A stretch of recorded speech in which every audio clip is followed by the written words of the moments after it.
Hello, dear children. Today we are going to start a new chapter, that is chapter number 3 of history. The name of the chapter is the Delhi Sultans. It is an important chapter, children. Why I mean so? It is because from here we are going to study in a perspective way of Indian history, from where changes take place in Indian administrative system, Indian rulership. When rulers changes, they used to change culture. Somewhere these rulers used to bring changes in socio-economic also. Many changes took place there. So this chapter is very important. In our previous chapter, what do we discuss? We discussed in chapter number 2 new kings and kingdoms. We have seen medieval history started from 700 AD. At that period, changes was taking place in South India, that is southern part of our country, which was ruling by our local rulers. We have discussed about Chola Empire. Moreover, we have discussed only about our southern part. If we proceed towards northern part, what were the changes it was taking place there in northern part? We are going to discuss about it here in this very chapter wise. The Delhi Sultans. Sultan means Muslim sovereign, that is a supreme ruler, especially a monarch. So we are going to discuss about this. In chapter 2, we show that regions like the Kaveri Delta became the center of large kingdoms. Boys, in our second chapter, what we show that regions such as Kaveri Delta, it became the center of large kingdoms. Did you notice that there was no mention of a kingdom with Delhi as its capital?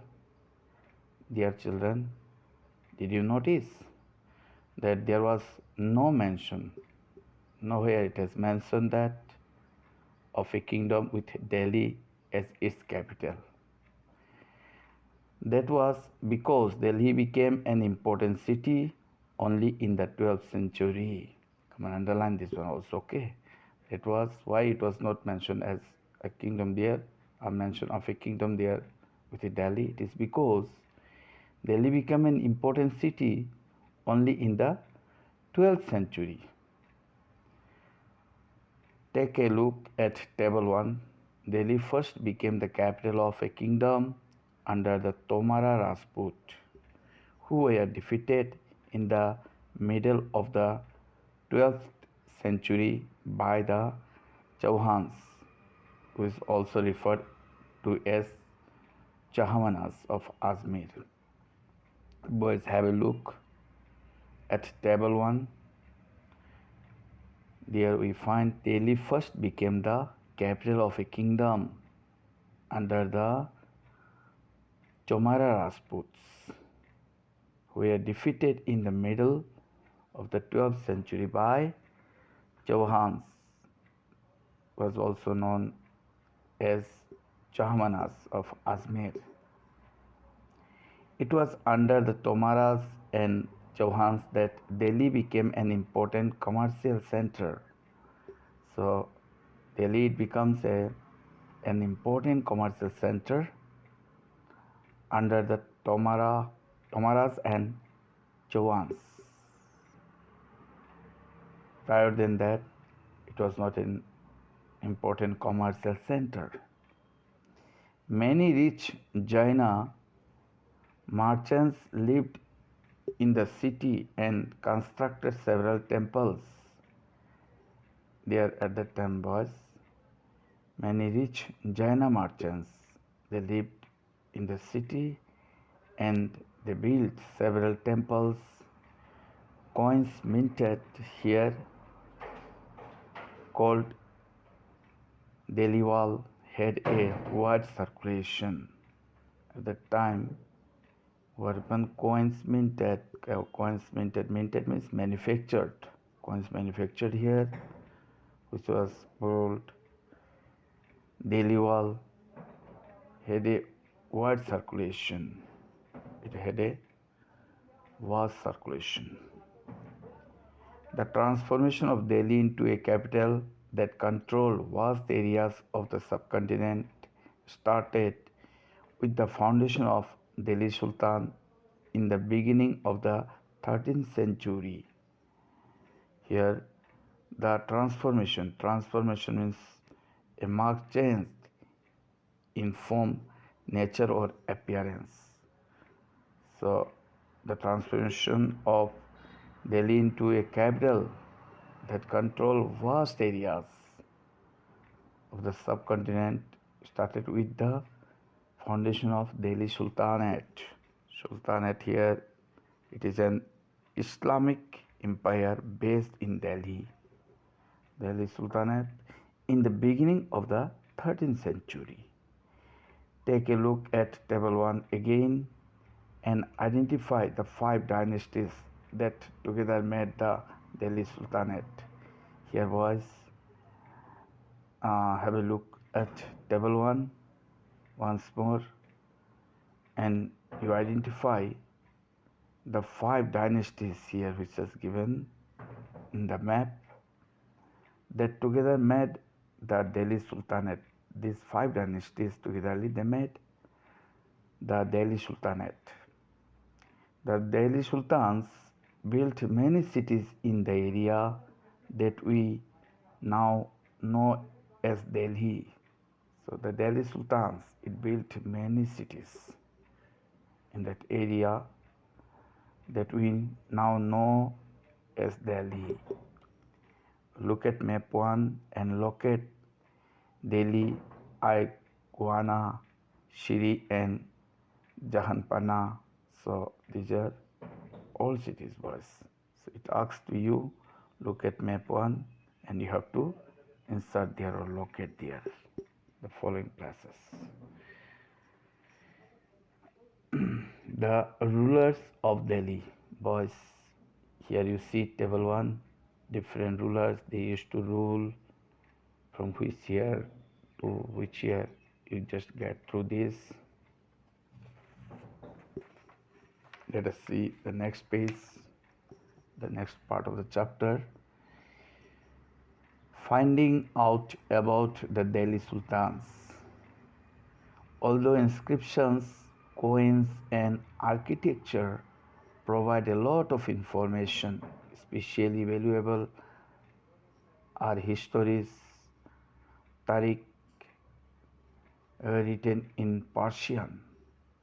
Though inscription, coins and architecture means the art of constructing or designing a building, that is called architecture. It provides a lot of information, especially valuable are histories, Tariq written in Persian, the language of administration under the Delhi Sultans. The authors of Tawarik were learned men, secretaries, administrators, poets, and courtiers who both recounted events and advised rulers on governance, emphasizing the importance of just rule. The authors of Tawarik, here Tawarik means it is stories which are valuable sources of information, were learned men. They were qualified person, secretaries, administrators, poets, and courtiers who both recounted means give an account, events, and advise rulers on governance. Governance means governing the state, emphasizing the importance of just rule, Emphasizing means give special importance on the matter, okay? The importance of just a rule. Keep the following additional details in mind. The authors of Tawarik lived in cities, mainly Delhi, and hardly ever in villages. Keep the following additional details just in your mind. The authors of this Tawarik, they lived in cities, mainly in Delhi city, and hardly ever in villages. They often wrote their histories for sultans in the hope of rich rewards.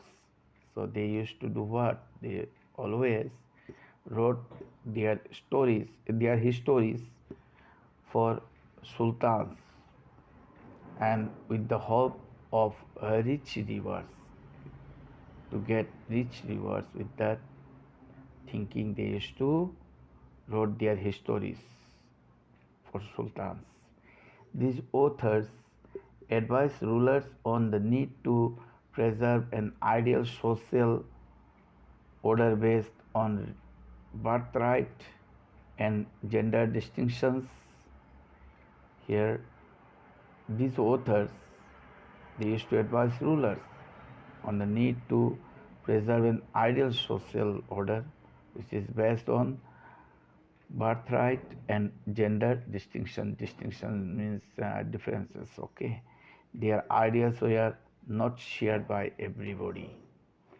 In 1236, Sultan Iltutmish's daughter Rajia became Sultan. Was you just mark on this one or underline this one. See here in 1236, Sultan Iltutmish's daughter. See here Rajya Sultan. Okay, Rajya Sultan was the daughter of Iltutmish. Okay, Iltutmish, you mark it.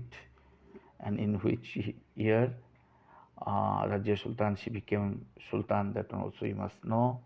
So she became Sultan in 1236. So Iltutmish's daughter Rajia became Sultan. The chronicler of the age, Minhaj-i-Shiraz, recognized that she was more able and qualified than all her brothers. So, chronicler means a person who write account of important or historical events. That is called chronicler. So, the chronicler of the age, whose name was Minhaj-i-Shiraz, he recognized that she was, that is Rajia Sultan, was more able and qualified than all her brothers. But he was not comfortable at having a queen as ruler. But Minhaj-i-Shiraz was not comfortable at having a queen as ruler here. Nor were the nobles happy at her attempts to rule independently. Nor were the nobles was happy at her attempts as she tried to rule independently. She was removed from the throne in 1240. So, Rajya Sultan was removed from the throne in 1240 from the chair of king. She was removed in the year 1240. So boys, here under you see what Minhaj-i-Shiraz thought about Rajya.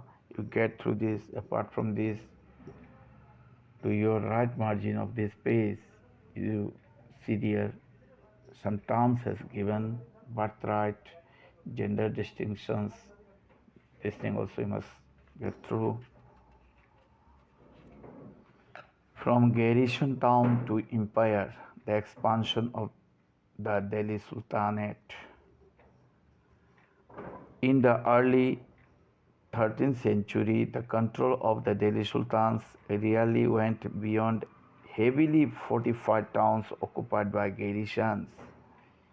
Here, in the first part of 13th century, boys, the control of the Delhi Sultans sometimes went beyond heavily fortified towns occupied by garrisons. Garrisons town means a fortified settlements with soldiers, which is surrounded wall and which used to guard by good soldiers. The sultans seldom controlled the hinterland of the cities and were therefore dependent upon trade, tribute, or plunder for supplies. The sultans sometimes control the hinterland. Hinterland means the lands adjacent to a city or port that supply it with goods and services. So the sultans sometimes controlled the hinterland of the cities and were therefore dependent upon trade, tribute, or plunder. Plunder means steal goods for supplies like that. Controlling garrison town in distant Bengal and seen from Delhi was extremely difficult. So at that time, in order to say control garrison towns from in distant Bengal and seen from Delhi, it was not an easy task. It was extremely difficult. A rebellion, war, even had whether could snap fragile communication routes. So, a rebellion war means an act of armed resistance to an established government or leader. That war even had whether could snap fragile communication routes. In fact, that means the communication route. The state was also challenged by Mongol invasions from Afghanistan and by governors who rebelled at any sign of the Sultan's weakness. See, the state, it was also challenged by Mongol invasions. Okay, Mongol, they are native of Mongolia. So, native of Mongolia who invaded the country from Afghanistan, and by governors who rebelled means rise in opposition at any sign of the Sultan's weakness. The Sultanate barely survived these challenges. So hardly, that means the Sultanate survived the challenges. Its expansion occurred during the reigns of Ghiyasuddin Balban, Alauddin Khalji, and Muhammad Tughlaq. Its expansion extended, that means ruling there. It occurred during the ruling of Ghiyasuddin Balban, Alauddin Khalji, and Muhammad Tughlaq. The first set of campaigns along the internal frontier of the Sultanate aimed at consolidating the hinterlands of the garrison towns. Here, the first set of campaigns along the internal frontier means the hinterland of garrison towns of the Sultanate. It aimed at consolidating the hinterlands of the garrison towns. During these campaigns, forests were cleared in the Ganga Yamuna Doab, and hunter-gatherers and pastoralists expelled from their habitat. So at the time, whereupon campaigns, forests were cleaned in the Ganga Yamuna Doab, and hunter-gatherers were there, and Pastoralist means sheep or cattle farmer. Okay, they were expelled from their habitat. Okay, these two, that means run out from there in those places where living. These lands were given to peasants and agriculture was encouraged. So what happened? These lands of that very particular area of the Ganga, Brahmaputra, Durban, from that very areas, the land were given to peasants. Peasants means a poor smallholder or agricultural laborer, and agriculture was encouraged to grow more crops. That emphasis was given more. New fortresses and towns were established to protect trade routes and to promote regional trade. So, by the way, new fortresses means a strongly fortified town, and towns were established to protect trade routes. So, towns were established in order to protect trade routes and to promote regional trade, in order to progress or promote regional trade set up there. The second expansion occurred along the external frontier of the Sultanate. Second expansion, it occurred along the external frontier, along the means of the area beyond the hinterland and garrison towns of the Sultanate. Military expeditions into southern India started during the reign of Alauddin Khalji, Shimab III, and culminated with Muhammad Tughlaq. So, meanwhile, military expeditions into southern India started during the reign of, when that means Alauddin Khalji was ruling there, and culminated means to reach its highest altitude, okay, with Muhammad Tughlaq. In their campaigns, Sultanate armies captured elephants, horses, and slaves and carried away precious metals. So, in their campaigns, what they have done? Campaigns means organized course of action to reach a goal. So, in that campaigns, Sultanate's armies, they captured elephants, horses, and slaves, and they were carried away precious metals from there. By the end of Muhammad Tughlaq's reign, 150 years after somewhat humble beginnings, the armies of the Delhi Sultanate had marched across a large part of the subcontinent. So, by the end of Muhammad Tughlaq's reign, or by the end of Muhammad Tughlaq's ruling, 150 years after somewhat humble beginnings, the armies of Delhi Sultanate had marched. The armies of Delhi Sultanate, they worked across a large part of the subcontinent. March means work in a military manner, boys. So Delhi Sultanate had marched across a large part of the subcontinent, a large distinguishable part of a continent that is called subcontinent. They had defeated rival armies and sieged cities. So they had defeated the rival armies, the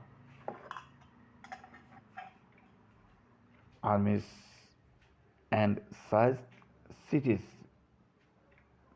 at that time. The Sultanate collected taxes from peasantry and dispensed justice in its realm. The Sultanate collected taxes from the smallholders, that peasantry, okay, smallholders, peasantry means the smallholders, and dispense means and provide justice in its realm. But how complete and effective was its control over such a vast territory? But question it arises, how complete and effective it was its control over such a vast area. See here in this map it has given Alauddin Khalji's campaign into South India.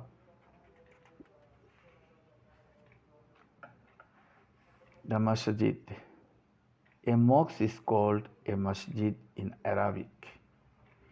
Literally, a place where a Muslim prostrates in reverence to Allah.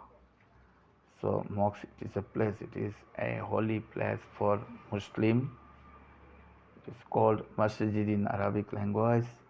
Literally, it is a place where a Muslim prostrates, means the word used to praise, glorify, and humble oneself in front of Allah in reverence to Allah. In reverence means in deep respect to Allah.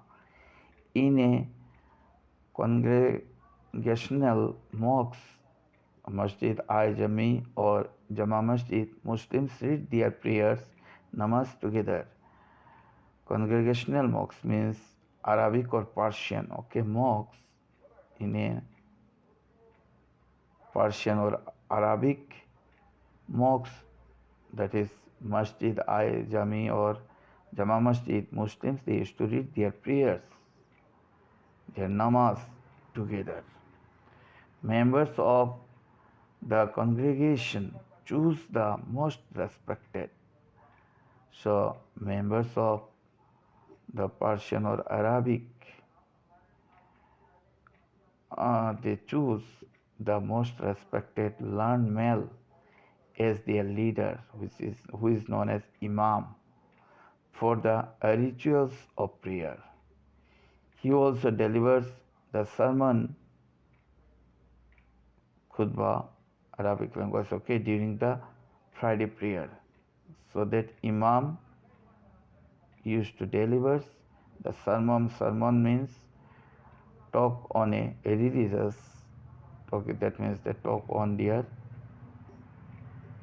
Muslim communities, okay, matter during the Friday prayer. During prayer, Muslims stand facing Mecca. So at the time of prayer, Muslims they used to stand by facing their face towards Mecca. In India, this is to the west. So in our India, it is to the west. This is called the Qibla.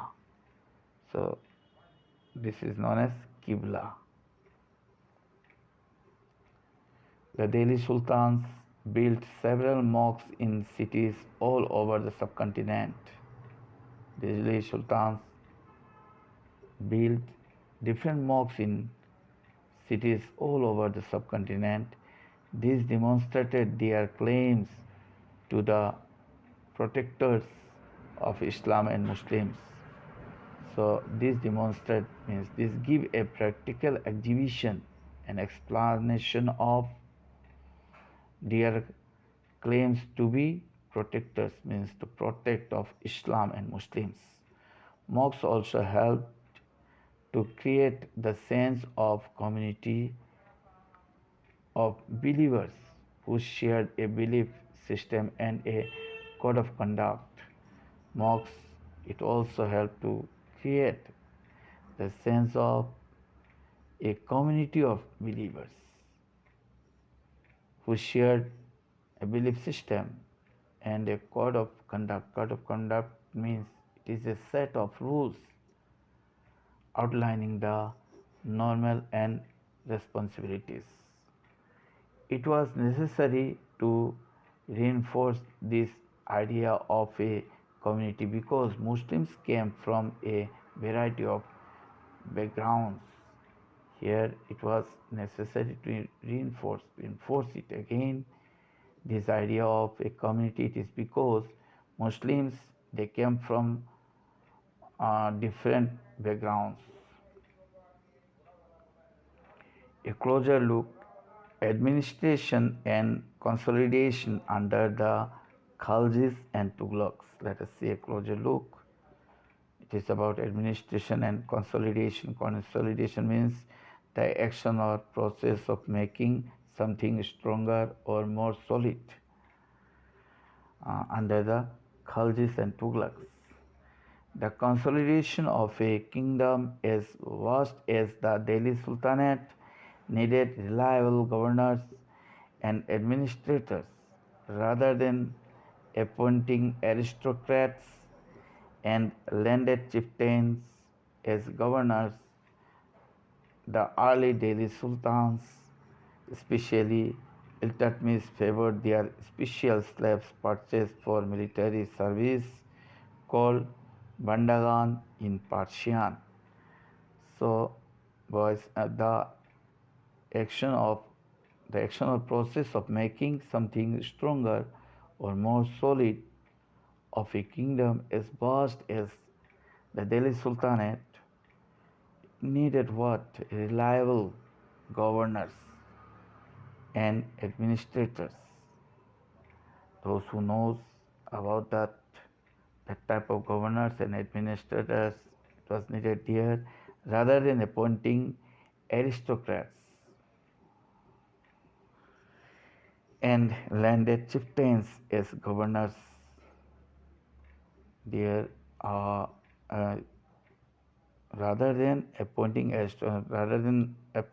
noble and landed chieftains. Chieftains means leader of a people or clan as governors. The early Delhi Sultans, especially Iltutmish, favored their special slaves purchased for military service called Bandagan in Persian. Here, the early Delhi Sultans, especially Iltutmish, he used to favor their special slaves which were purchased for military work and were called Bandagan in Persian language. They were carefully trained to man some of the most important political offices in the kingdom. So, proper training is to give them very carefully some of the most important political offices in the kingdom. They have to look after that. So, carefully training was given to them. Since they were totally dependent upon their master, the Sultan could trust and rely upon them, as they were totally dependent upon their master, their leader. The Sultan could believe and rely upon them. Rely means depend on with full trust or confidence.